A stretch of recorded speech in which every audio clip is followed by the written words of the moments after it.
Assalamualaikum warahmatullahi wabarakatuh. Perkenalkan, nama saya Stefa Insyira dari semester 2C. Pada video kali ini saya akan mereview materi mata kuliah Hukum Pidana pertemuan pertama yang diberikan oleh Ibu Profesor Dr. Hajah Heni Nuraini SHMH dan Asisten Dosen Muhammad Rendi Aridayandi SHMH. Hukum pidana atau Strafrecht merupakan hukum publik yang mengatur hubungan antara individu atau perseorangan dengan negara.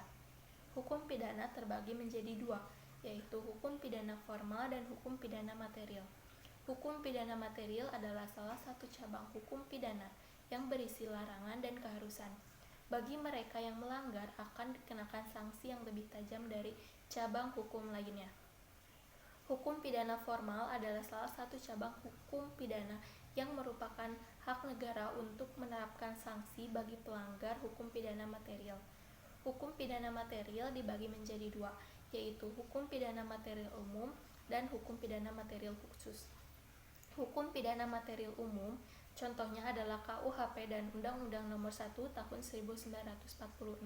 Sedangkan hukum pidana material khusus contohnya adalah peraturan yang tersebar di luar KUHP seperti Undang-Undang Tindak Pidana Korupsi, Undang-Undang Tindak Pidana Narkotika, dan Undang-Undang Tindak Pidana Teroris.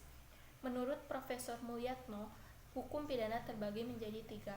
Yang pertama, perbuatan pidana atau criminal acts menyangkut asas legalitas. Yang kedua, pertanggungjawaban pidana atau criminal responsibility yang berhubungan dengan orang, berhubungan juga dengan asas kesalahan.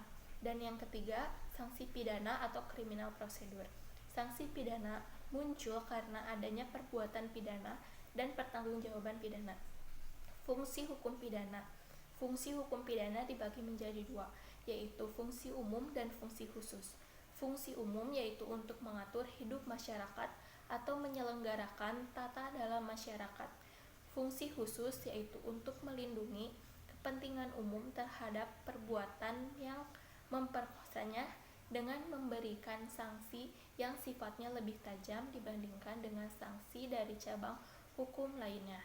Sekian yang dapat saya sampaikan. Mohon maaf apabila ada kesalahan dan kekurangan. Wassalamualaikum warahmatullahi wabarakatuh.